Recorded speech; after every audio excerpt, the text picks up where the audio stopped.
Hey, this is episode 3 of Disco Elysium. What is this place? The lieutenant stares at the dusty training equipment. Looks like a gym to me. Yes, but no one's been here in ages. He draws a stripe on the dusty floor with his foot. I doubt the electricity still works. Good thing we have a flashlight on us. Don't forget to take it out of your bag before we move on. An eerie feeling rises in your chest. What if there's a reason why no one's been here for ages? Yes, because it's closed. No need to look for supernatural explanations where a banal one will do. Now let's move on, shall we?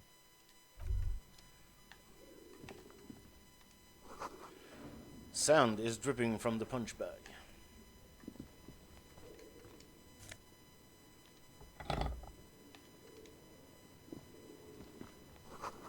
The poster says Citus Fortis. The rest is worn off. Worn out wool bars. They look unsafe. A barbell lies on the floor. The color has worn off its weight plates.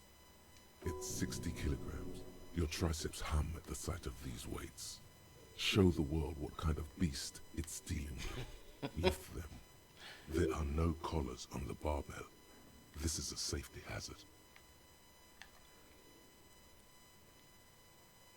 Look, Kim, it's a trap. There are no collars on the barbell. You're right.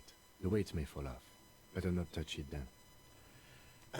What bastard would just remove the collars? It should be a felony. It would be a violation of EPIS safety regulations if the gym was still operating, but it isn't. No one's supposed to come here anymore.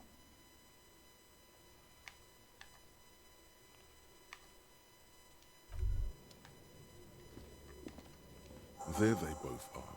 Two identical shoes. Both copiously green and indiscriminately snakeskin. Reunited on your feet. Like two baby crocodiles. Oh, okay, so if that shit pops up, it's something I've done and I need to, like, finish it off. How do they fit? Good. They're balanced. Comfy. Feels like the only good thing about you right now, truth be told.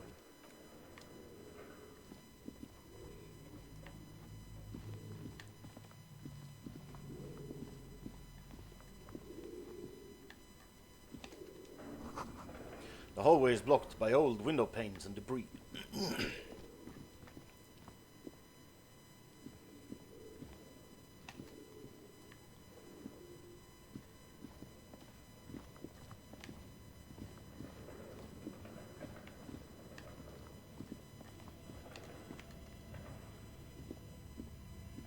The barbell waits patiently on the floor, like a dog for its master.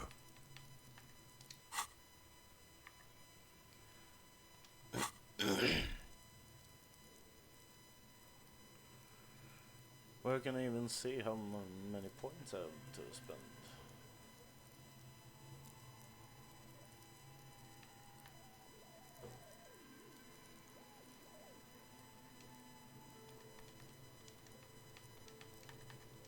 Okay, I have nothing right now.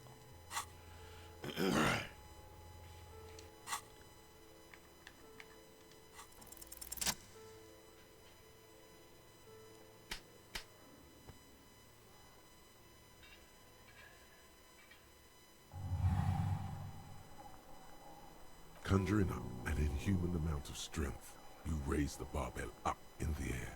Your biceps tremble, but you're a savage. This is a children's game. How is 60 kilograms fucking inhuman strength? Oh my god. Say nothing, revel in the feeling.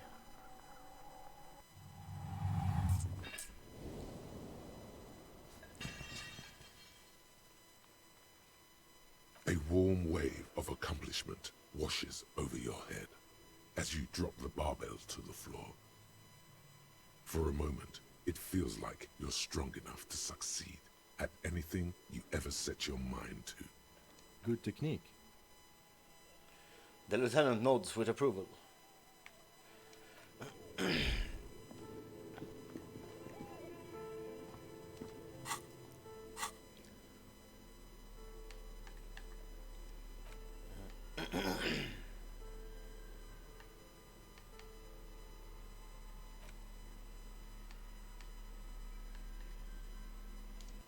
intricate web of blue lines stretches across the torso of the hanged man, from the right shoulder to the solar plexus.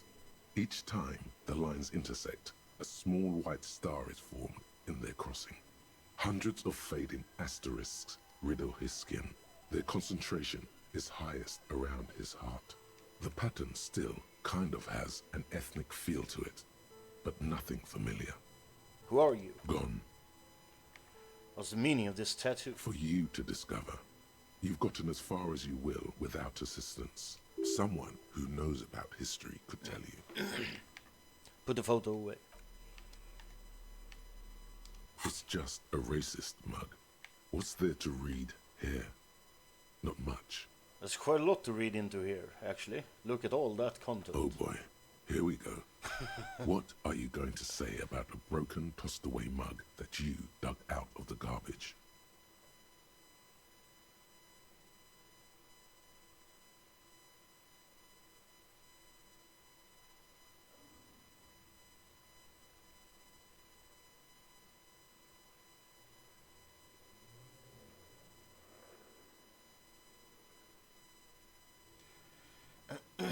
This mug is an example of prejudice. I'm going to use it as an example of what not to do. But it was in the trash.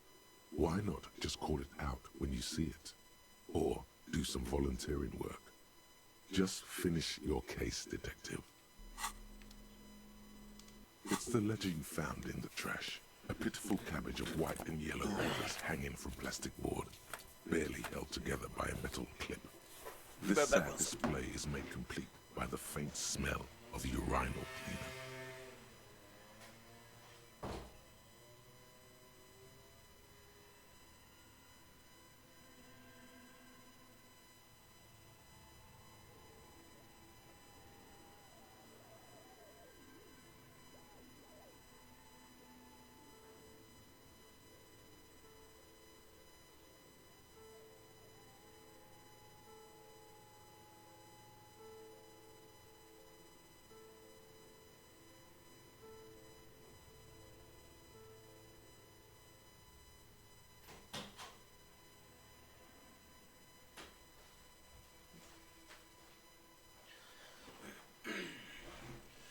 Anything else? There's a piece of toilet paper, or is it cleaning tissue?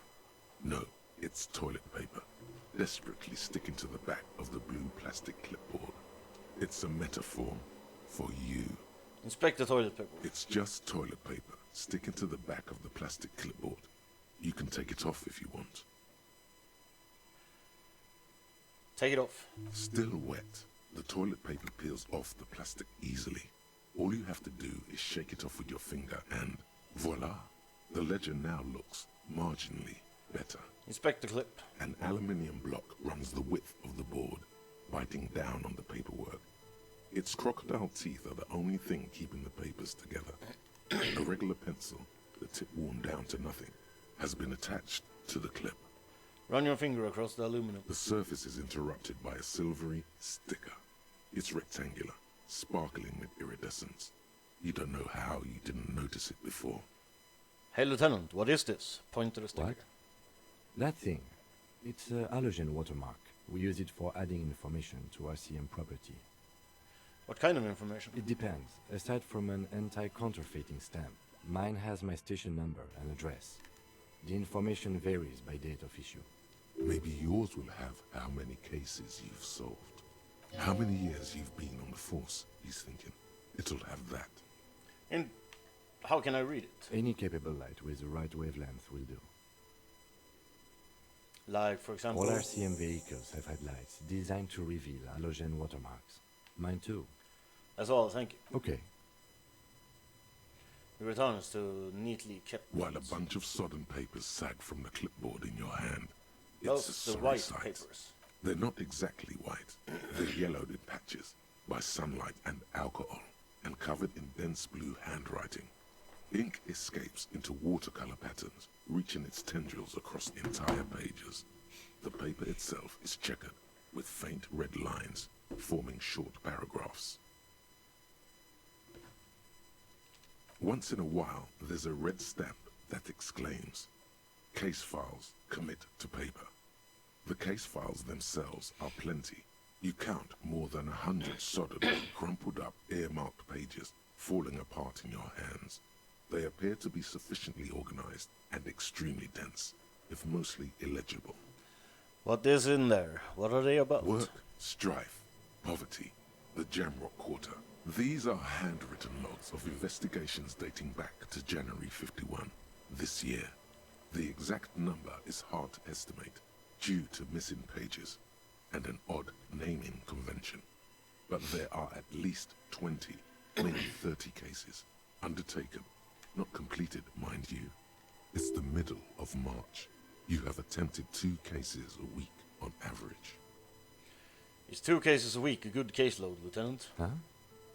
2 complex cases to undertake is a lot, yes. You really have to push yourself. I would not suggest it, lest you start making mistakes.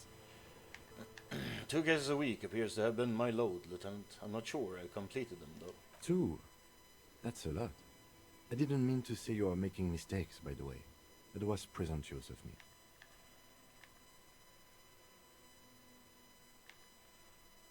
A nice brisk pace, the way I like I it. prefer a normal caseload. It's a matter of method. Like a fan of gills, the checkered papers dry in your hand. The handwriting is extremely dense, if mostly illegible.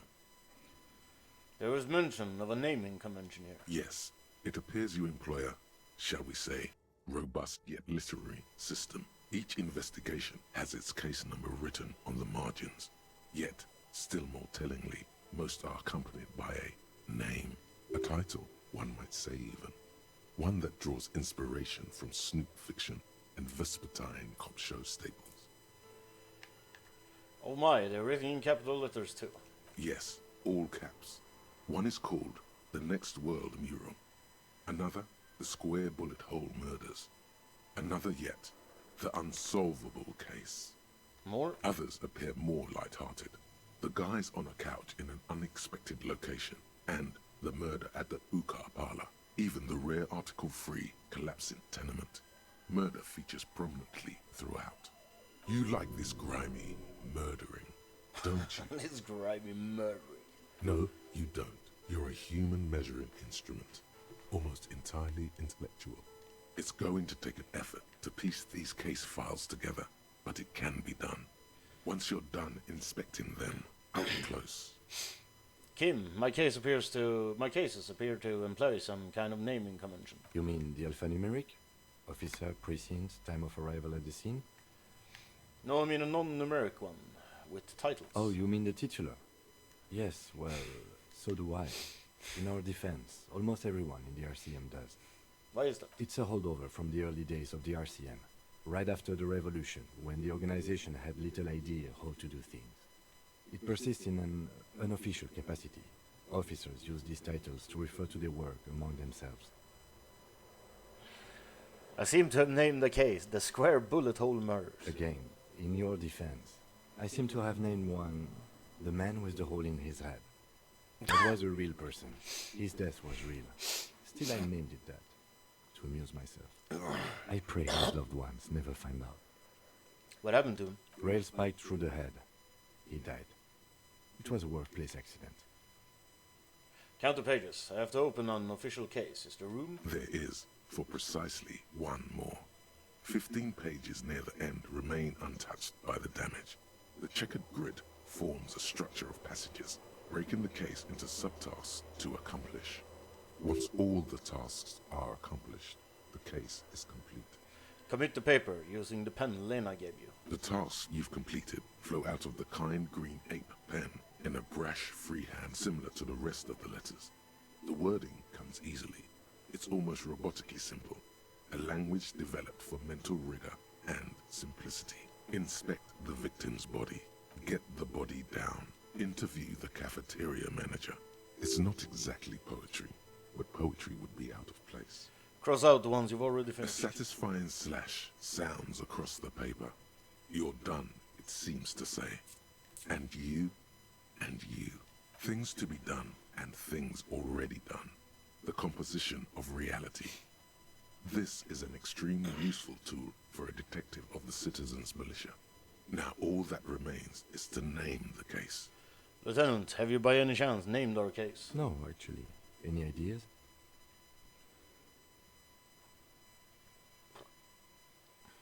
The Hanged Man. Great. That's great. That's actually what I was thinking too. The Hanged Man.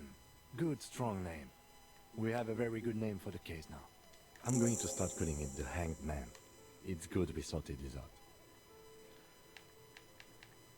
Not expecting these. You don't exactly close them, so much as distance yourself from the smelly papers. They're a little further from your nose now. Logic medium 11. Can I read the case files now? Yes, you can piece them together using the alphanumeric code on the margin. It always begins with HDB41, then date of initialization and time of arrival on the scene, followed by the title. For example, HDB 41120111700, the next world mural. Wait, HDB 41. Weren't those officer precincts? Why yes, your precinct number is 41. And HDB. Every last alphanumeric in the files begins with it. And these are your case files. It's safe to say HDB are your initials. Horus Debbie Berenger. That is improbable. How long does it take to read the case? It takes about half an hour to piece one together, using the system you've devised. Where do you want to start? The square bullet hole murders. It would be very interesting to read about these, wouldn't it? I mean, there seems to be a square-shaped entry wound in the victim's forehead.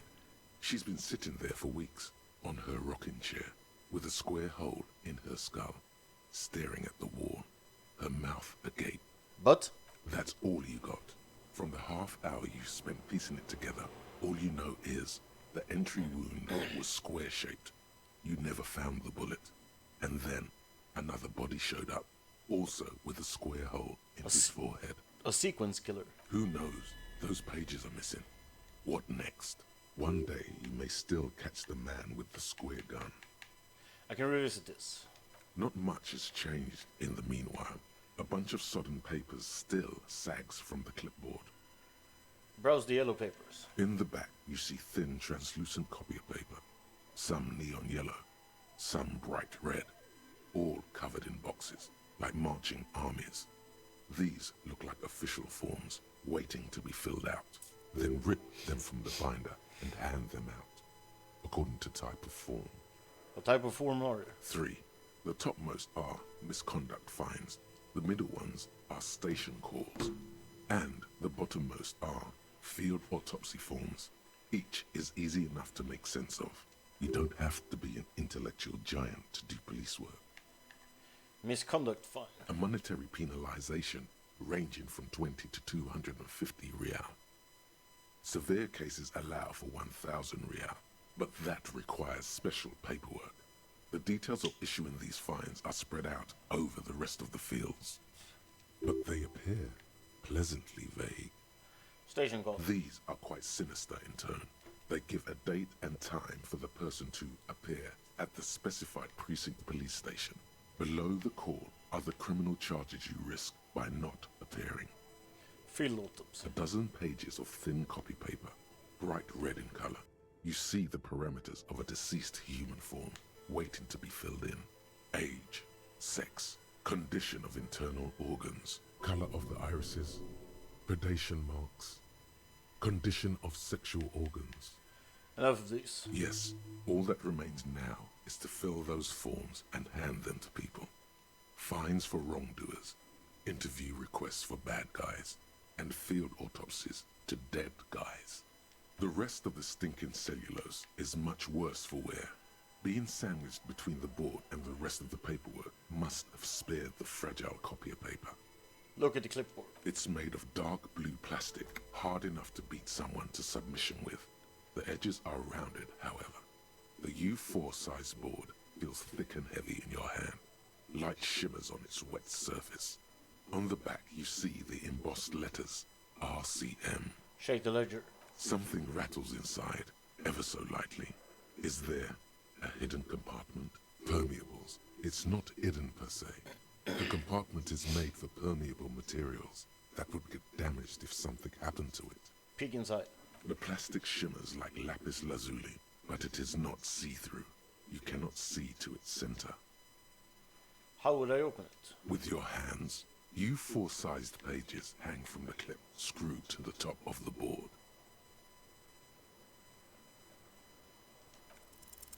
Is not what you end up doing. A hot flash of rage comes over you.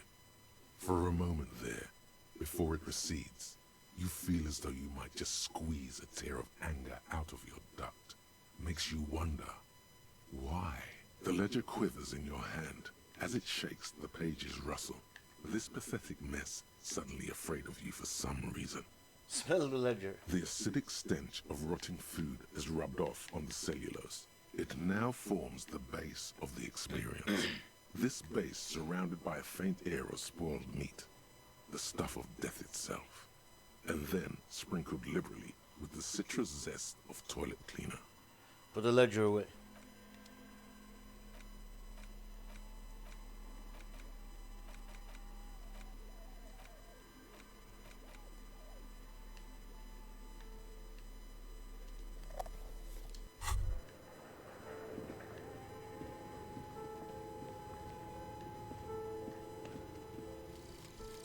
Lonesome, long way home.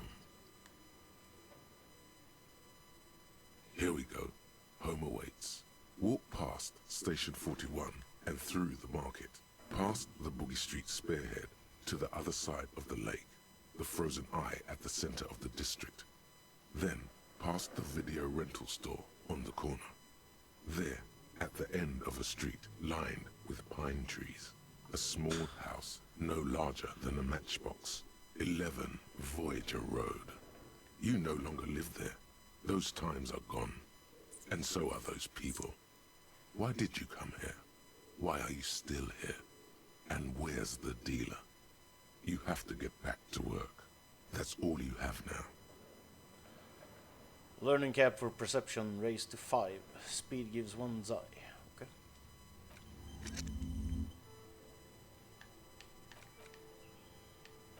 Ah, okay.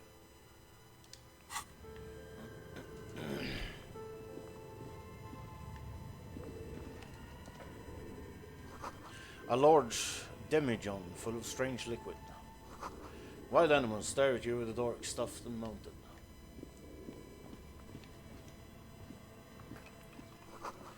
Airship rotors covered in spiderwebs. They remind you of blades.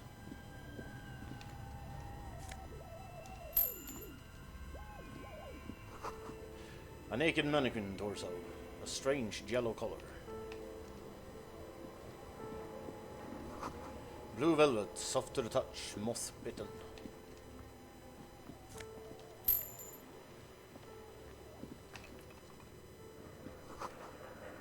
Skiss with slipstream printed on the laminated top layer.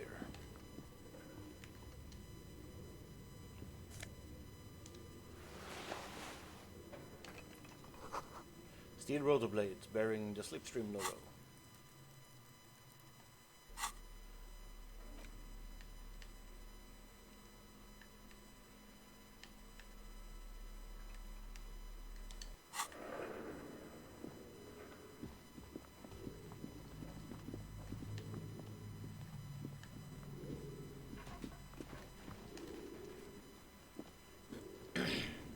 This appears to be some kind of machine with a cube-shaped heart and a wired framework. The keyboard has a rectangular on-off button. A piece of paper still hangs from the printer. The radio computer. Just sitting here without anyone inside. Do you think I should turn it on? We have one of these down at the station, but I never really learned how to use it. Turn on the machine. The machine lights up like some prehistoric animal stirring from its slumber, revealing fluorescent play and print keys on the keyboard. The hatch on the machine's central compartment is wide open. Look inside the compartment. It's empty like a beehive without its brood. Some cables have been left dangling, disconnected. The filament you have would fit perfectly inside the compartment. Insert the production schedule. Like a smooth draw, the filament slides into place. On the keyboard, the play key starts blinking. Press play. A bar of fabric right above the keyboard starts producing a soft hum. The sound of static seeps through the machine's planar magnetic driver. Oh no. It was already glowing and now it's also making a sound. It's probably some alien CO-like technology. The static gets louder, slowly filling up the abandoned hall, until a voice speaks out, crackling and old, cutting into the air. Good afternoon. Fortress accident en rue de Saint-Ghislaine.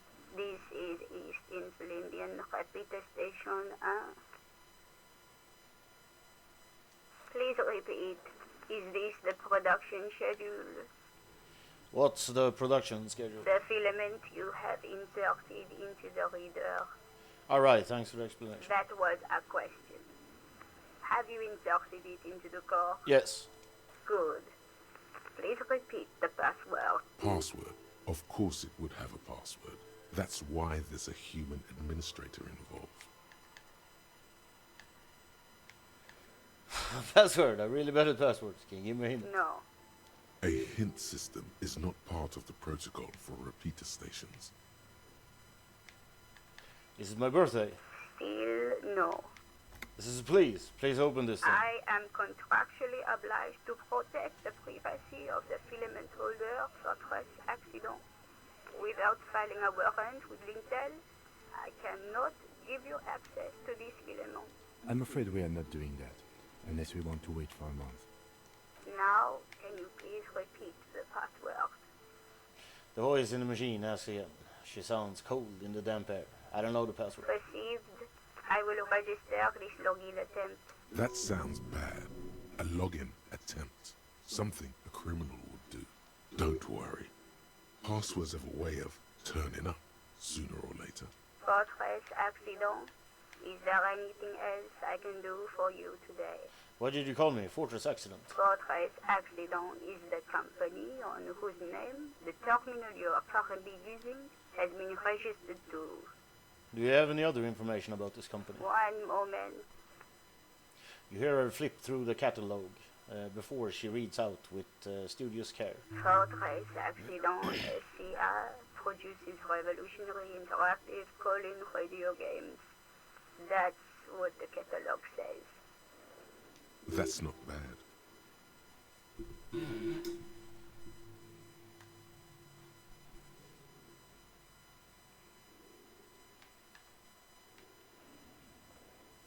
Oh, so conceptual.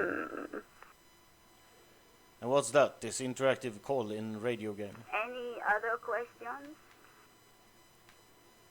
That's all for now. Press off Thank silent. you, and goodbye.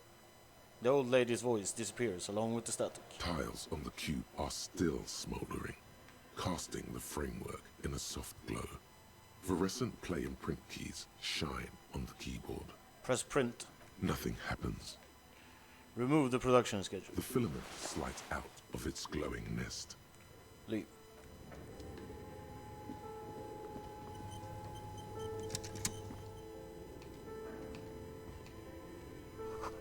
Scribble across a notebook. Developers of the most advanced RPG in the universe. This old fireplace is covered in lines drawn in blue and red marker. The mesh spreading over the stone like blood vessels on alabaster skin. It looks ghostly and strangely ancient. The whole thing resembles Kadran mosaic tiles. Very pedantic. Hold on, how do I know what Kedron mosaic tiles are supposed to look like? History classes, students with their textbooks open, studying the roots of our civilization. Those aquarelle blue tiles looked beautiful in the sun. What am I looking at? Radio frequencies, it seems.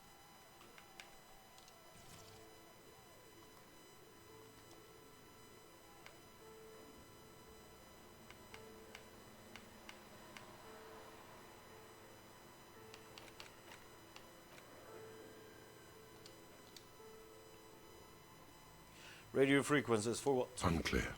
It looks like a cardiovascular system split into veins and capillaries. Very advanced. So we're dealing with something medical here. You think so? The web is comprised of radio stations, all lead back to one red heart, titled the Game Master Frequency. A note says, this one can listen in on any station it wants. Looks like a surveillance program. Wait, who's the game master? Someone very important. The leader of a massive on-air game built by these people. A conductor for the hundreds of story threads that pass through the Game Master's frequency. If it's a game, then who's playing? Whoever decides to call in to a call-in station, it looks like. There's no way a little basement studio working here could pull anything like this off. My God. It's as if the less money they had, the more ambitious their project became. Why do you say that? The schedule. I know doom when I see it. The company was running out of funding. What else? Nothing. It's just lines on marble. An echo from times long gone. No one has used the fireplace in ages.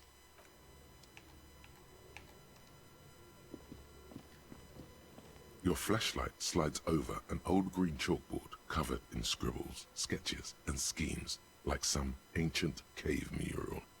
Some of the writing has faded with age, but you can still make out sections here and there. Photos and drawings have been pinned to the board. Inspector drawings. These lithe, pointy-eared creatures appear to be different types of welkins. You make out autumnal candle welkins casting wax-based magic. Translucent welkins with organs shining under their skin. And even ether welkins hailing from the vast emptiness of sidereal space. You should adopt one of those welkins as your persona. No longer a mere man, but a welkin. One of the welkins, towering among the rest, appears to be different, however. Examine the welkin. This is important. It's Vara Hamira, a high welkin, his face white and scarred like cracked marble. This is clearly a welkin supremacist. The note says, all non-welkin races will be purged.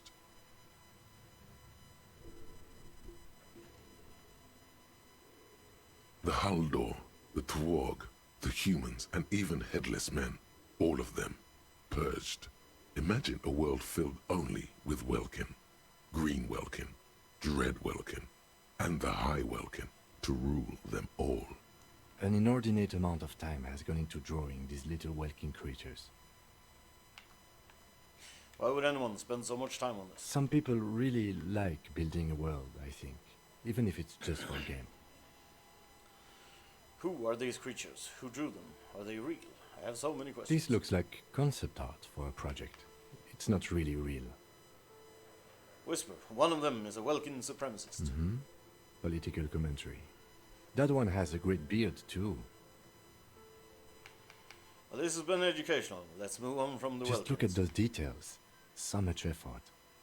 Inspect the photos. The photo collage depicts barren, icy landscapes wrapped in perpetual night. You see permafrost and glacial landforms, dead trees grown in under the snow. Entire oceans have been frozen from shore to shore. There are pictures of settlements on dried up riverbeds, abandoned in a storm. Animal corpses in the dark, carcasses and bones. You see primitive oil rigs built into glaciers, boreal dvorg, yurts under the snow, great mammoth-like beasts of burden. Albeit dark and cold, this vision also feels cozy in its own way, like eggnog or morphine, a much-needed respite from our own world. A pinned postcard reads, "The heat-death scenario, a desperate fight for geothermal energy engulfs the world as Wirral becomes untethered from its sun, drifting through the universe." Inspect the schedule. This is a monthly calendar from the year 50. Cryptic words like sprint, daily minimi, and GPI span the marker-drawn grid, the grand scheme of production and money. Minimi stands for a mini-meeting. It's part of a bigger framework for managing work called RUN, Station 41 tried to implement it a few years ago, but failed. Keep reading. What happened? As time goes on, the numbers in the boxes grow rarer and rarer. The board becomes an empty snowfield in the final days. Only failure and regret dwell in this region. Looks like they didn't make it. The lieutenant looks at the frigid ice field of nothingness. A note in the bottom left corner of the chalkboard says, "See the prod schedule filament for details." Inspect the notes. The handwriting is only partly legible, but you can still make out 3 slogans: "Call in, tune out," "Wirral untethered," and "Heat death of the universe." Outside, a cold wind wraps the building in its bosom. Snowflakes in the wind. An old woman passes what the locals call the doomed commercial area. She tries hard not to look at the bookstore windows. It's unwise.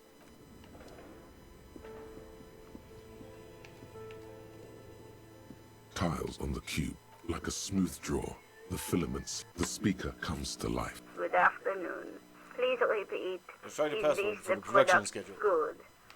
Please repeat the password. Still no. Proceed. Don't worry. Fortress accident. Is that? Yes. She repeats passwords. Programming people are all paranoid. Yvonne, my porter tells me that you're here because radio computer guys are all paranoid. They are merely cautious. It's my job to protect their filaments as a password repeater at the East Insulindian Station. Okay, but where are you? How did you know where I am? I work as a repeater at the East Insulindian repeater station. It's my job to know where you are, Fortress Accident. As for me, well, I am sitting in my cubicle, surrounded by a wall of radios. On an island on the river Esperance, a small woman, all skin and bones, sits in a room filled with audio equipment. Thousands of tiny lights are reflected back from her prescription lenses, like stars in the dark. Now, please tell me if there's anything else. Thank you. Tiles on the cube, the filament slides out of its...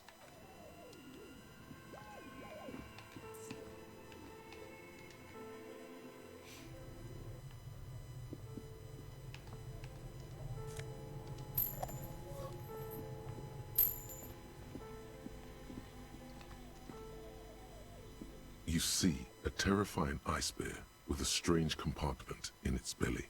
The door is covered in frost and the bear's eyes are glowing red. This ice bear is a hyper-carnivore. Be careful. The bear looks oddly realistic. Is it taxidermy?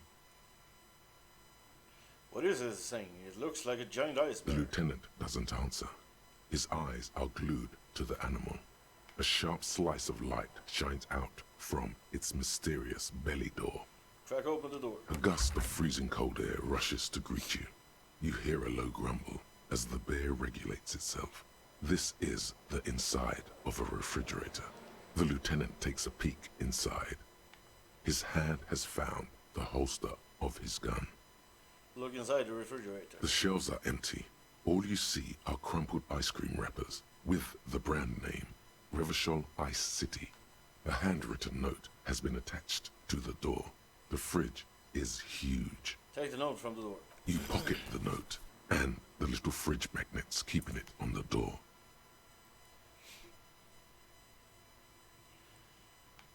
Examine one of the ice cream wrappers in A there. friendly cartoon bear smiles back at you from a glossy cellophane wrapper. It looks nothing like the fridge. What is a giant bear-shaped fridge doing in an abandoned cellar in the first place? Good question. It looks like an ice cream fridge. The lieutenant reaches for one of the wrappers. He studies it in the light. So they try to sell ice cream from this hyper-carnivore. I know. What an unfortunate marketing choice. What is even worse, the bear is still costing them money to this day. Sorry? The lieutenant points at a red snaky cable running from the fridge. The fridge buzzes with energy. The electricity bill on this thing must be catastrophic. Close the door.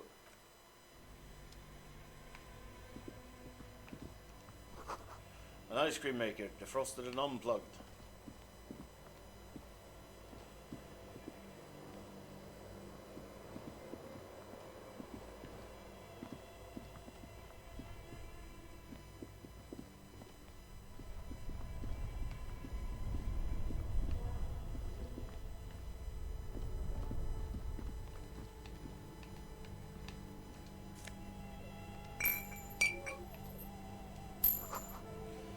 Frozen ice cream maker that's still running.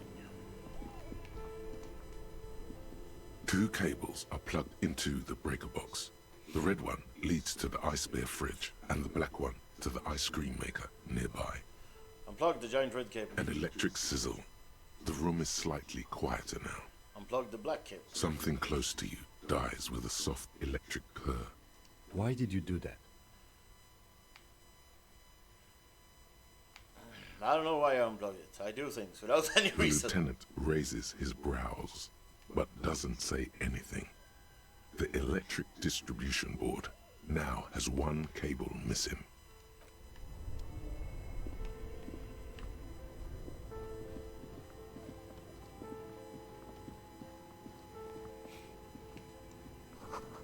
The wall collapsed. It's inaccessible now.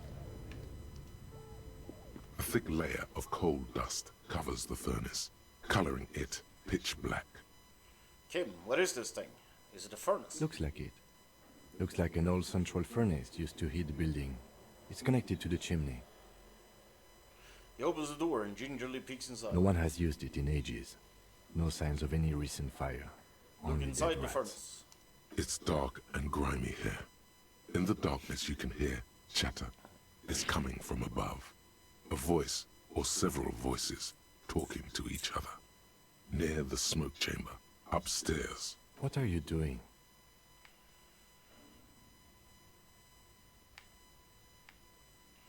I'm not sure, Kim, but I think I can hear someone talking upstairs. Wait, really? You should investigate. See if someone's upstairs. Those voices I heard. Maybe it's the malignant entity. Plaisance said it lives in the chimney. You're right. The rooms do look like they're connected. But malignant entities don't exist. At least not the supernatural kind. Always has to be the skeptic, this man. Then what was the chatter you heard?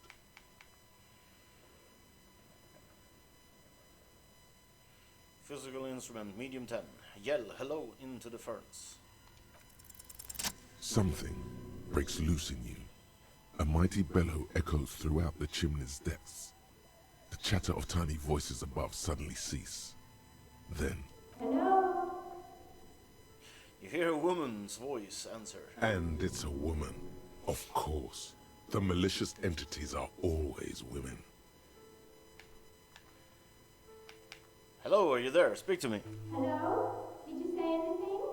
I can't hear you. Please come upstairs. There's a safety curtain on the 2nd floor. I'll open it. After you, officer. Kick it with your foot. A hollow ring echoes through the furnace. Your toe hurts.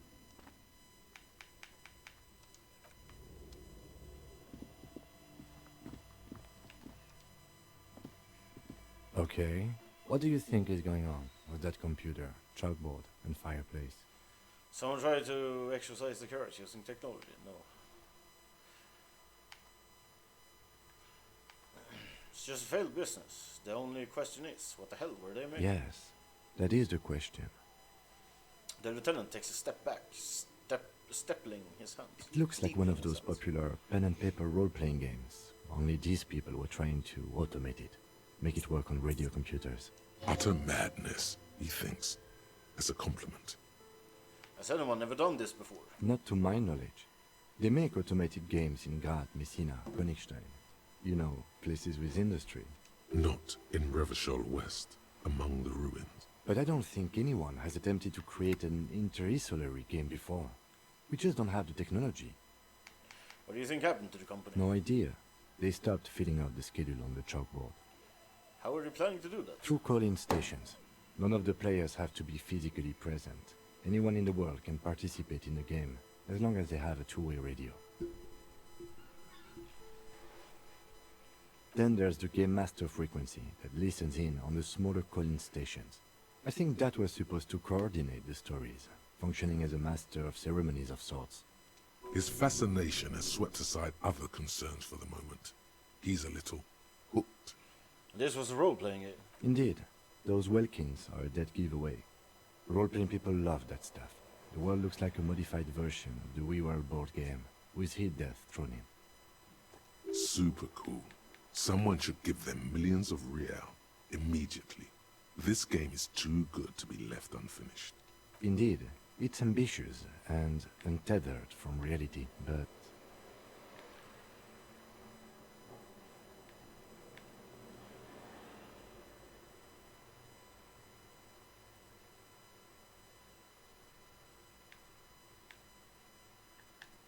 They were insane if they thought they could do this. yes, especially in here. The lieutenant looks around the derelict room. The pipes howl, and the rat crosses the floor in front of your feet. Okay, let's keep moving.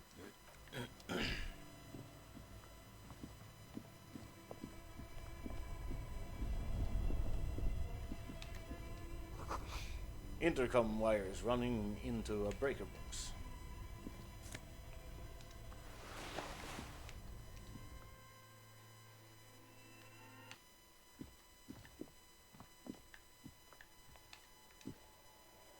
An old call box with a matrix of push buttons lists all the companies in the East Delta Commerce Center. East Delta Commerce Center? This must be the name of the doomed commercial area. Manhole, building 8. You hear the same waiting room music, but no one picks up the receiver anymore. Andrew Orlando, Hair, SCA. You ring the doorbell, but no one answers. What an ominous name for a hair salon. Doesn't bode well for anyone's hair. Just seeing the words Andrew Orlando gets your hackles up. Its very existence is a threat to your masculinity, to say nothing of your hair.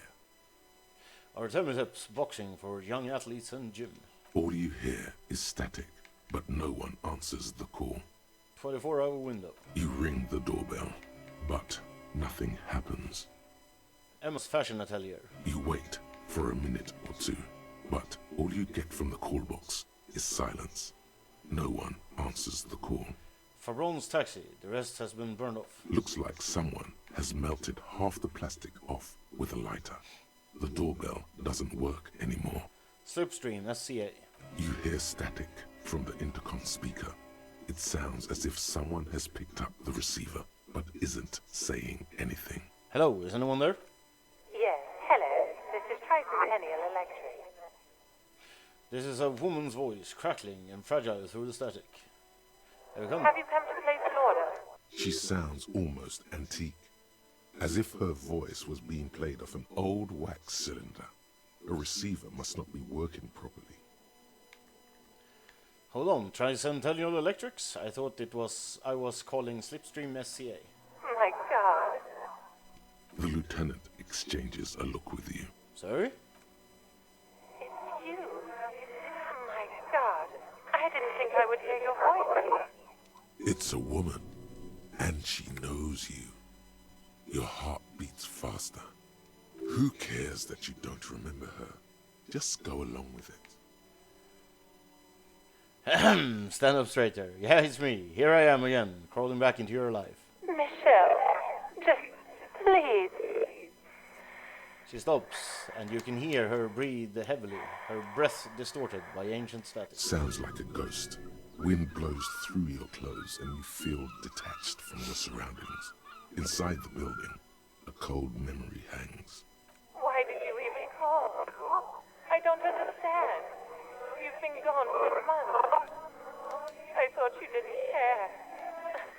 Of course I care, it's just that I've been going through some tough times. Ever since I came to work here, it's different. As if my mind's been wiped clean. A spot of static overrides her words. When she speaks again, it sounds like she's submerged. It's so nice.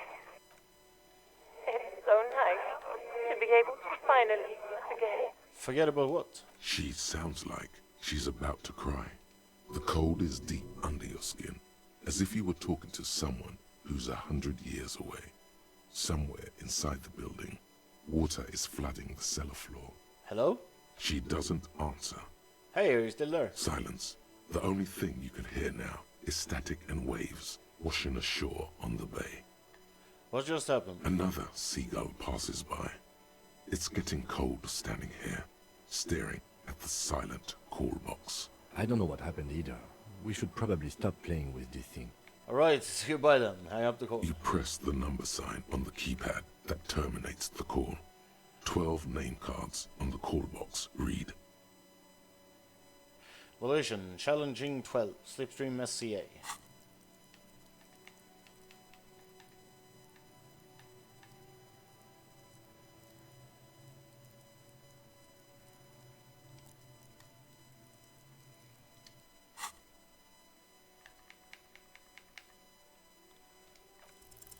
Whatever she says, it can't hurt you. You're a different person now. Stronger, healthier, and... Alright, maybe not healthier, but Yeah, it's a maybe. bonus that you've drunk so hard you can't remember any of your past relationships. Oblivion's the ace in your corner. Call her again. Press the doorbell to Slipstream There's SCA. a light buzz as you press the doorbell, waiting for her to answer the call. It's cold outside, and you can hear the wind blowing into the speaker. A strange metallic taste fills your mouth as you stare at the intercom. Yes, hello. This is Tricentennial Electric. Have you come to place an order? Last time we talked, there was some confusion. You got me mixed up with someone else. My God. Here come the bad vibes again. Relax. Distance yourself from it. Please don't hang up. I just want to explain myself. It's you. Before you can finish your sentence, the voice continues speaking. My God. I didn't think I would hear your voice again. Wait, are you repeating your words? Michelle, just please. With your breathing, the way her voice drops when she finishes the sentence sounds exactly the same. Why did you even call? I don't understand. You've been gone for months. I thought you didn't care. Is this some kind of joke?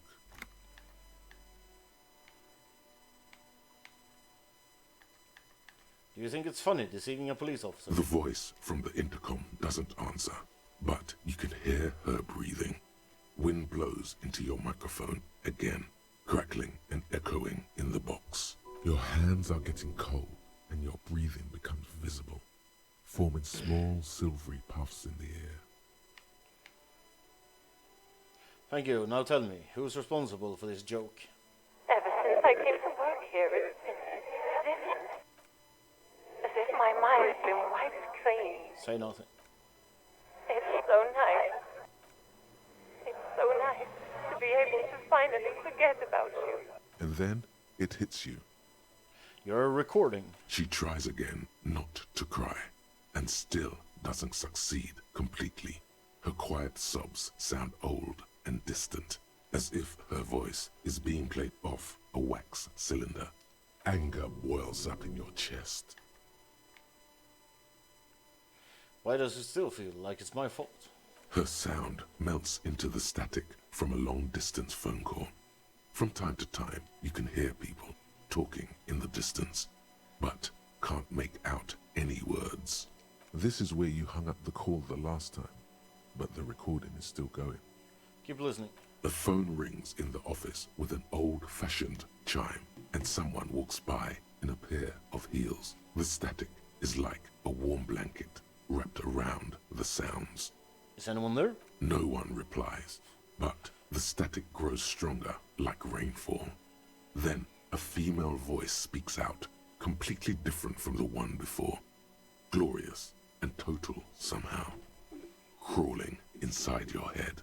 Her words are too cold to comprehend. She smells of sodium lights and rain streaks on car windows. Eyes like pilot lights watch your shape in dark hallways, guttering. So, The strange alien thought pattern ends. The lieutenant cuts in, inspecting the intercom. it was a recording trapped in the circuitry from some ancient tenant. This sometimes happens. Shall we conclude here? We have other mysteries to solve. Wait, a recording trapped in the circuitry. I don't have time to explain it to you right now. Maybe sometime later. He looks at the sea, almost wistful. Something weird just happened to me. Don't take this the wrong way, but during our short stint working together, something weird is almost always happening to you. That is true. That is true. Fortress Accident, SCA. Silence. No one's home at Fortress Accident. River Shoal Light City. Silence. No one answers the doorbell. Main hall, Building B, whirling in rags. Nothing happens after you ring the doorbell. They don't want to talk to you. East Delta Pinball, entrance from Building B. Silence. No one answers your...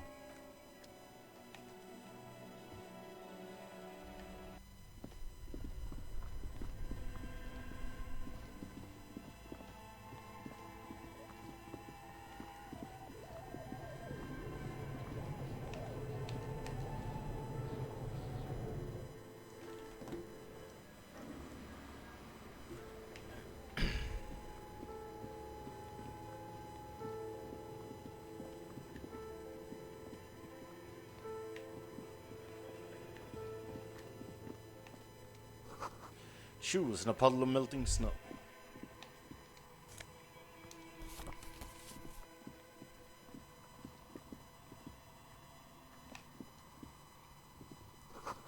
His tray is full of dice, colorful polyhedral dice, hundreds of them. The candy dispenser has been repurposed to contain thousands of dice. Hello, I'm Nia. A bird-like woman sits on a throne of tools, with emerald light shining through her hair. Did you try knocking on my window? I must have missed you. I've been listening to my Milius. He taps on your headphones. So what kind of die are you looking for? She's got a direct view to the backyard. You should interrogate her about the lynching. Hold on, what do you mean by Milius? Yes, a Milius is like a call-in station. You need a two-way radio to access one. That's why I have these. She pats the headphones on the table. Mostly, they just teach you to swear in different languages. But some of the stations can be quite interesting. I was so absorbed, I must have missed you knocking. You must have me confused with someone else. I haven't knocked on your window. Then how did you get inside? By the south entrance? You know what? It doesn't even matter. What matters is that you're finally here. Let's talk dice. Did you have something specific in mind? Why are you asking me about dice? I'm a novelty dice maker. Tell me the name of your role-playing system and I'll make the die you need. That's why you're here, yes? As she speaks, her bone-like fingers fiddle with a ring. Her bones light, but her hands strong. Role-playing games? You know the one made by Fortress Accident. Does that count? Sure like role-playing games, and I need some dice. Very good. My rate is 10 real per set. Unless you want something really unusual. Take a look around and see if there's any particular stone you want to use. The walls around her are covered with rows of precious stones and minerals. It almost looks as if the stones and dice are a natural part of the room, growing out of the shells like stalagmites. No falsehoods are present. She's a novelty dice maker and doesn't have anything to hide. Ask what you need. How did you become a dice maker? How did I become one? It was a business decision. I was a regular jeweler at first, but that's an unfocused field with too much competition. Some of my friends were role players. They asked me to make some polyhedral dice out of cobalt. That was my first order. I grew it from there. Do you like role-playing games yourself? Not especially. I like working with rare materials and a steady pay. And role players as customers? They're nice people. Some of those nice people have big bucks to spend on novelty items. What do you know about the man who was lynched behind the whirling in rags? Nothing really. I didn't know him. The lieutenant looks at his notebook, then the woman under the large window. Your window looks directly onto the courtyard. You're saying you didn't see or hear anything unusual last Sunday evening? I'm sorry, detective, but as you know, I usually have my headphones on when I'm working. It shuts out most of the daily ruckus behind my window. What do you mean by the daily ruckus? Well, there's always something going on in the Whirling's backyard. She stops to try and come up with an During example. daytime, there are usually those kids. And lately, I've been seeing a lot of drunk workers hanging about. Must be because of the strike. She's heard of the murder, but did not see it, sire. But I never saw anyone during that fateful Sunday night, I'm afraid. And you never took your eyes off the work to look out the window? I might have, but in this case, all I would have seen is my own reflection staring back from the darkness. It's really hard to make anything out in the yard when it's dark outside. Besides, I rarely get up to look out the window when I'm in the zone. Do you often work Sunday nights? It's an odd profession, making dice for people, but I like it, and I prefer doing this to sitting at home. I see. Thank you for your answer. She nods. Anything else, officer? Hey, where are we anyways? What is this place? Look around the room. We're inside the chimney of an old central furnace. It's strange, I know. She looks at the ruddy bricks that make up the walls. Even though they've been repainted, there are still signs of coal black soot here and there. But when I arrived here, all the other rooms were taken, so I had to build myself a makeshift home. Besides, I don't really have to pay any rent here, so that's a plus. Creative. I've heard this place is cursed. Did you know that people call it the doomed commercial area? I've heard the stories, but I don't think those stories are true. She nods as the wind howls in from the furnace shaft above. Plaisance is the one who sent me. She is convinced that the place is swarming with malicious energies. Plaisance, the bookshop lady? I've heard that her business is doing rather well. Have the energies spared her somehow?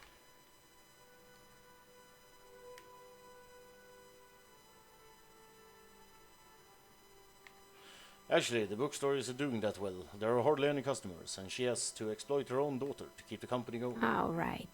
But it's not just the bookstore that's still up and running. What about the whirling in racks? Some people say it's part of the building complex. Hold on, Whirling is part of the doomed commercial area? You could say so. Both houses were built at the same time and under the East of the Commerce Central project. Yes, but it's still a separate building. The malicious energies can't reach there. And then there is me. She sighs, looking at her messy work table. All kinds of tools lie there scattered, from knives to carving files to wire cutters. I've been here for 14 years, selling novelty dice to role-playing enthusiasts. Not exactly a million-real business idea, yet somehow I've survived despite the talk of malicious energies. Strange, isn't it?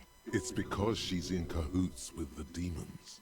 Maybe it's just because she's so talented that she's been able to woo the curse.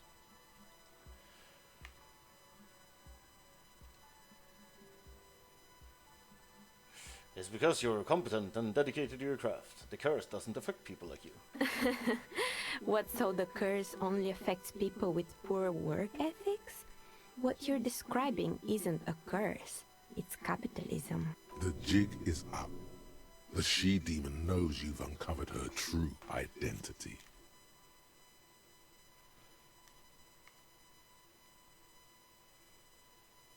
So you see, there is no curse, only business decisions and natural market fluctuations. Exactly. Truth is always so disappointingly mundane and boring. But I'm glad we got this sorted out. Anything else I can help you with today? That's all she has to say on the subject. She's been thorough and truthful, as far as we can see. Do you know what happened to other tenants? Everyone else More or is gone. less. Are you interested in anyone specific? She adjusts the yellow scarves that covers her hair. Oh, quite a lot of them spring to mind. There used to be a hair salon here. Yes, I think it was called Androgynous Orlando or something similar. They weren't a big hit around here. Turns out that working class men don't like genderless haircuts. They're scared of that word. You wouldn't like it either. The others would laugh at you. A bit of experimenting every now and then isn't bad.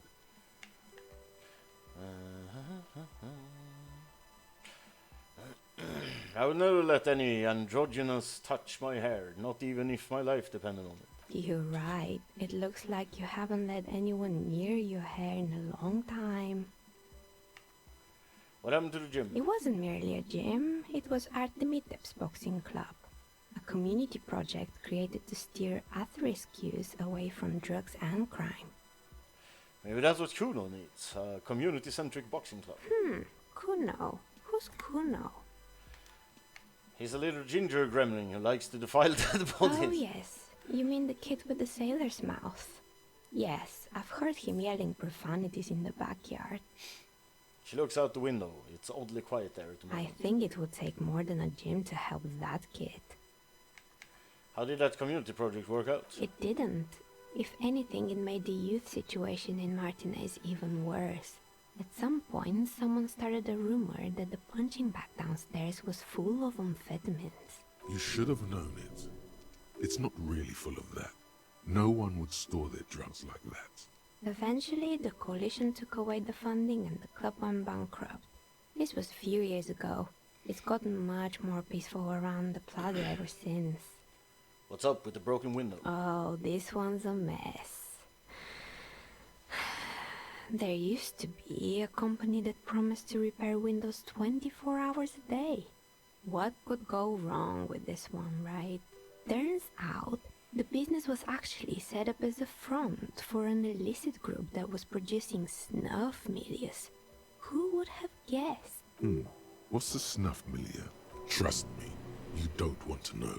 And they never cleaned up the debris either. Now it's just littering the hallway and I have no idea how to get rid of it on my own. Cool, very cool about the debris, but what's a snuff milieu? It's a sub-Rosa radio station that broadcasts real murders with real victims. Some people pay good money to get off on it.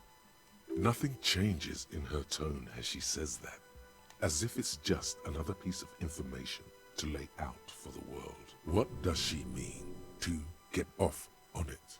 Don't worry, the ICP has a separate division that deals exclusively with unlicensed sub-roses. This isn't our problem. Good luck with that.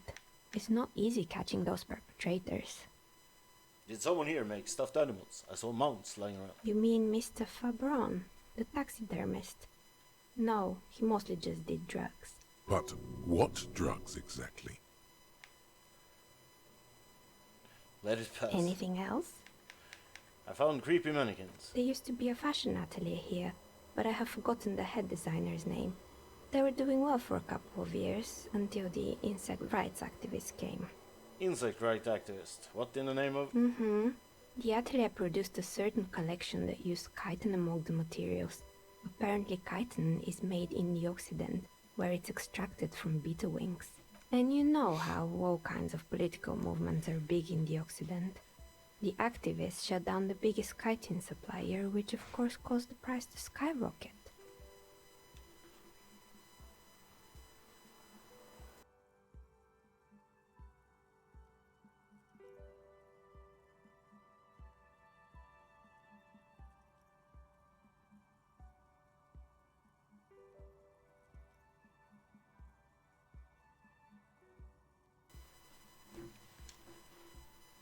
And, naturally, all the most fashionable tastemakers refused to be seen in chitin from then on. The atelier went bankrupt before they could finish the collection. They got what they deserved. Making clothes out of beetle wings is a terrible idea. At least it had some spark to it. Most young designers just combine lace with leather and call it original. She shifts in her simple workwear shirt. Anything else? What's with the rotor blades and skis? They were made by a company called Slipstream. After they pivoted from making rotor blades to skis, their chief executive took off on a vacation with all their money. She rests her chin on her hand with an impish smile. Honestly, I think it's quite funny. I think he's still sending out holiday transmissions from Tulula or Tiumutiri or Hashtkor or wherever he is. That's illegal, running up with company's money like that. Why hasn't he been arrested? Sure, it's illegal, but it's not exactly anything extraordinary in business. Besides, Slipstream is history now. All their remaining assets got seized by the bailiffs in 47. I have no idea why those skis and blades are still lying around. They were just props. Why return them? I found a strange machine. Fortress Accident, the radio game studio. She closes her eyes as some remnant of a memory lights up her They were face. an interesting bunch. We talked about role-playing systems every now and then. Once, I even saw two of them get into fisticuffs over Wirral. They certainly took their work very seriously, even if they seemed to be chronically liberal with their schedules. What do you mean, liberal? What happened? The usual. They ran out of money and couldn't get the project done on time. What went wrong? Well, I did hear them talking at times. She looks at the hallway as if she can still hear them chit-chat behind her curtain on a cigarette break. They seemed to believe they were historical individuals on some grand quest. She sounds almost mocking when she says that. Really, they must have been on a gigantic ego trip. That's what I thought. Because when the money started to run out, they just began to complain a lot about capitalism. You know, how the markets are rigged to keep up new businesses and so on. In the end, they just didn't get it done. They didn't have enough willpower to produce something truly historic, and to show up to work on time. Showing up to work on time is hard. No, scratch that. Showing up to work at all is difficult, especially if you've been drinking. I agree. Well, showing up to work on time is incredible. And so is producing something extraordinary. Her eyes wander to the shelves full of dye prototypes and discarded models. Anything else? There was a terrifying taxidermied bear in the cellar. Oh boy, the fabled Revachol ICT. You're in for a treat here. She smiles and leans closer, hands on her knees, like a stand-up comedian ready to tell a story. The place was owned by two guys who had some rather innovative ideas about marketing. The bear was one of them. Now ask me about their other ideas. Indeed. What were the other ideas? Alright, what about the other ideas? There was really just one. And it involved picking out the prettiest girls in the neighborhood and paying them 20 cents per hour to man the booth. And by man the booth, I mean slump behind the counter with a face that could maim you if you ever dared to disturb their bored magazine browsing. She leans back, disapproving. What did they expect? 20 cents per hour is dog's pay. I'm surprised they showed up to work at Oh, all. but they did. They did show up to work, and not alone. There were also acne-ridden girlfriends and gorilla-like boyfriends loitering near the ice cream stand. And they already had the bear. She closes her eyes as if remembering something painful. What about the bear? The bear. She repeats, pressing thumbs into her temples like trying to suppress a headache. Didn't work out? Of course not. The bear was terrifying. No one wants ice cream guarded by a hostile apex predator. To make matters worse, the fridge didn't work too well either, and half the ice cream came out malformed and partially melted. Eventually, Ravachol ICT lost the price war to its rival, Glacé 5000. Glacé 5000 sold caramel sundaes for only 5 cents a piece, out of regular fridges. Not tell me, it's a market doing its job. Maybe, because the taxidermist who made the bear definitely wasn't. Doing his job, I mean. How come? He said that the bear was his vision beast. He said he met his vision beast while high on desiccants. Called it Megatherion. Sounds cool.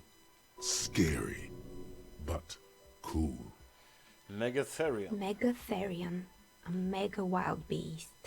What's a mega wild It's beast? an imaginary beast that guides you through life by telling you to do more drugs, mostly. A wise and noble beast, guiding you toward the land where the streets are paved with drugs. I do drugs. I've got a vision beast Do myself. you? Well, good luck keeping it under control. Anyway, now you know the story of the fallen ice cream empire. She sees, almost sad, finishing the story. Some dust beams swirl in the afternoon air. Her eyes follow it out. Outside it's light. Light scatters from the low-hanging cloud cover. There's always the threat of snow. Anything else? Another failed business, perhaps? I found the I've been building's here intercom, for a long time. but it's not working. Oh, right. I hope you didn't try to ring me. I think none of those doorbells work, including mine. I'm still in the middle of connecting the wires. Sorry about the confusion. The doorbell with the empty name card must belong to her then. So you're telling me that the doorbell with the empty name card was yours? That's right. I haven't even written my name there. As I said, it's quite useless right now. It doesn't work yet. I was wondering about the whirling in rags. Is it a part of the same building You complex? could say so. Both houses were built at the same time and under the East Delta Commerce Center project. That explains why you can call the whirling from the intercom, albeit I doubt that anyone responds. If the whirling is part of the same building, then it's part of the doomed commercial area. The darkness of this place is there, too. I saw a name, East Delta Pinball, on the doorbell. Right, it used to be a gaming arcade. This is an ancient failure, before my time. I'm not surprised, however. My advice, don't base your business on a fad. Hypnotism, floriography, trick track, especially pinball. Agreed. Pinball is the worst. A strange thing happened when I tried calling a company named Slipstream SCA. Someone answered. It can't be true. They don't work here anymore. They've been gone for years. Are you sure it was Slipstream SCA? Was it a woman? Maybe it was Plaisance from the bookstore. She said she was from the Tricentennial Electrics. Tricentennial Electrics? There's a moment before she recognizes They the name. used to be a major electric company 100 years ago. Are you sure it wasn't just some kids playing a prank on you? It was too real to be just a prank.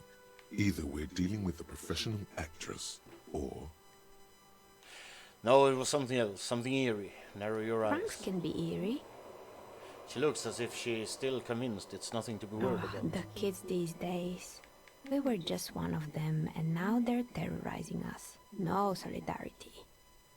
Actually, the Slipstream SCA mystery might be a recording. I called out again later and got exactly the same Why message. would Slipstream SCA have a 100-year-old recording as their doorbell message? Doesn't make any sense. I'm still convinced it was nothing more than some elaborate prank. My money is on electrical anomaly. I've heard of these, especially in an old building like this. He looks around. I have a few more questions about the building. Sure, I'm listening. Actually, I had other Good. questions. I hope it clarified things a bit. What else? Shiver's Legendary 14. Why hasn't her business failed? You feel nothing. If anything, it's uncomfortably warm in here.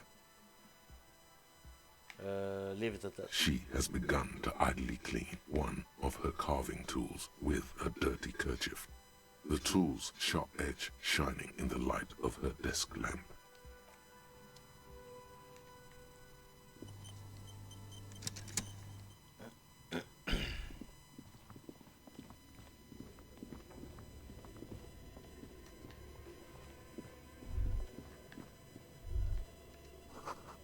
Is this Emma's atelier? Looks like the remains of the 24 window repair shop.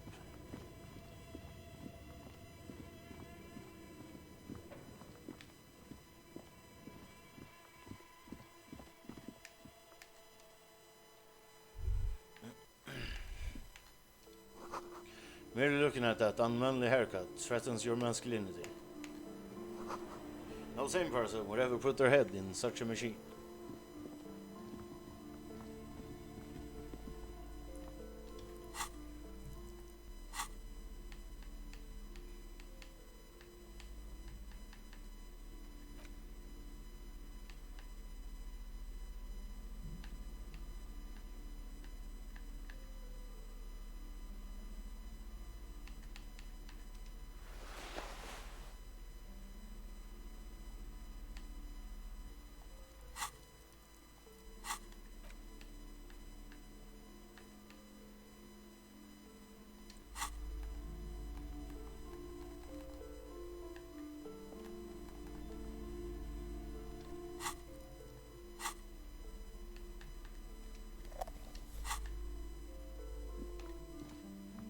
You're alive and well.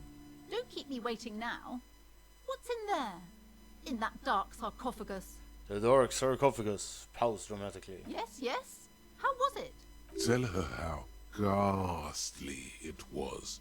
You know it's what she wants to hear. It was a charnel house of failed business enterprises, leeching life energy from this bookstore. I knew it. Oh, such horrors that have been thrust upon us. She shakes her head. But what else did you find? Did anything survive? No, of course not. Have you located the entity? I talked to the entity you told me about. Her name is Niha, and she's a novelty dice maker. A novelty dice maker? Well, spit it out. Why does she need the dice? For some kind of sorcery? Sometimes they use the ankle bones of sheep. She's not a sorceress or some malicious entity. She's a businesswoman like you. I don't understand. If it's not her, then where is the source of the doom? How did she explain the curse? She looks perplexed. The narrative she's built herself, it does need tearing down. Just don't say you don't have any answer yet. The uncertainty is killing her. To hell with it. Perchance you ought to just lie, sire. She says there's no curse because there are too many inconsistencies. Too many inconsistencies.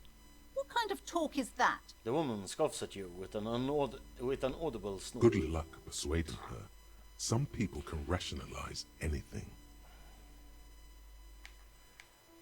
As I said, she's a novelty dice maker. Her business has been up and running for a long time. Yes, because her business consists of the psychic leech that's been feeding the curse. Red blushes appear on her skin. I see that you've fallen for her manipulation, Detective. The investigation is over. I just hope that you haven't made anything worse by going in there. Thank you for nothing. Please, do buy some books, or be on your way. Wow. Total psychic collapse between you two right now. There was never any other way this could have gone. She's just too far gone into her own She's mind. definitely not. I am sorry we had to disappoint you, ma'am. Can we go now? I had a few more questions about the curse. Okay, but please, only a few questions. You wouldn't want to disturb the spirits. Why didn't you just tell me right away it's a curse? It's not good to talk about the curse, not in detail. The negativism, it's dangerous. Talking about the void wraiths angers them. Wow. Void raves. You have new words. Such wraiths may prove a formidable enemy. Suit up. What about the wards on the back door? Are these seminaries as well? Yes, the Simonees are very crafty, and their wards are extremely powerful. Lesser wards simply won't do here. Never mind, I had other The woman questions. looks aloof. Farewell for now, you peddler. Crazy fucker.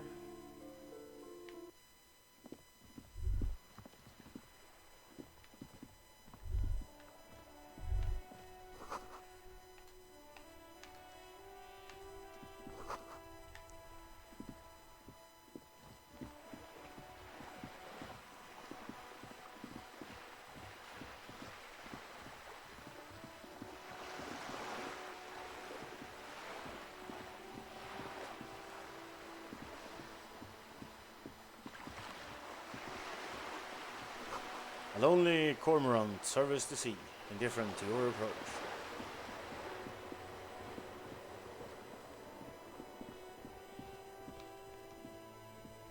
This is a wall on the side of an apartment building.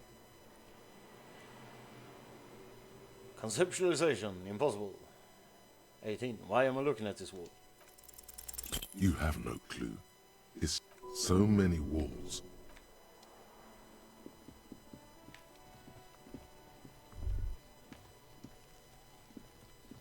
Are you trying to sneak up on me? Come to slit my throat in my sleep? Logic error. She is not sleeping right now. Pig's come to take me out. Trying to snuff me out.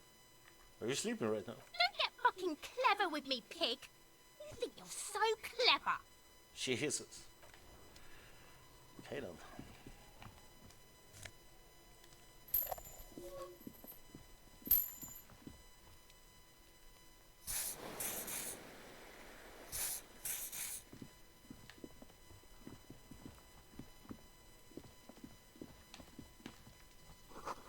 A garden hose. They won't be of any use until the snows melt.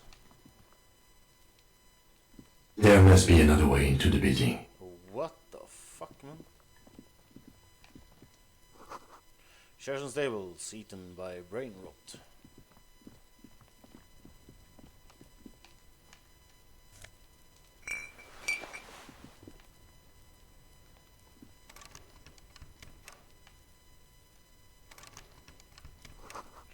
Just closed door, but you look at it suspiciously.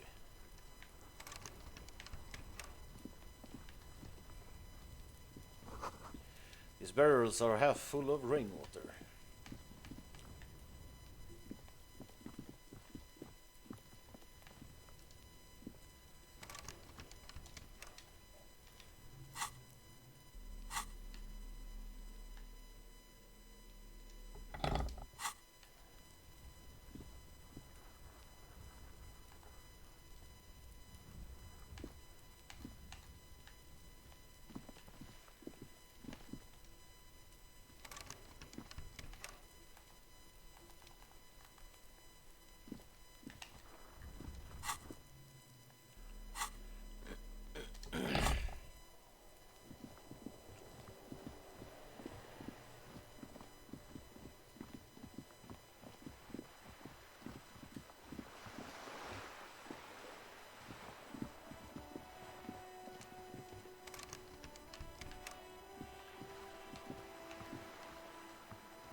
Capeside Apartments. Rue de Saint Ghislaine, roundabout north. Inside a frame motorcycle in repair and the tools used to disassemble it.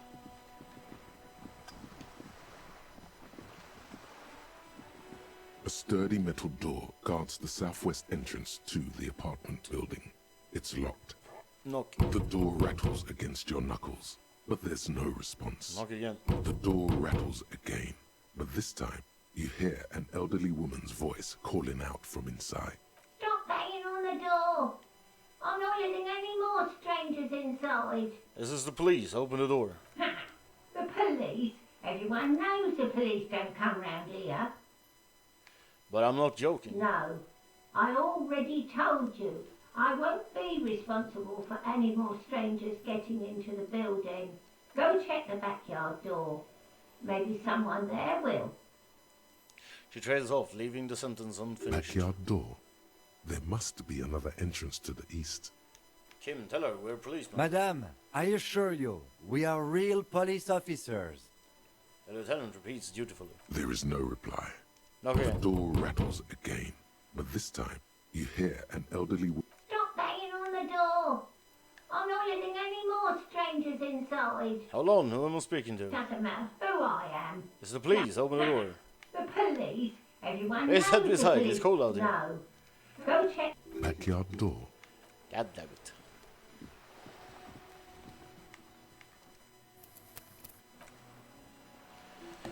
Okay, that's it for this episode. I need to go to the store, but yeah, I might be back later with more, otherwise tomorrow. So thanks for watching. Catch you in the next episode.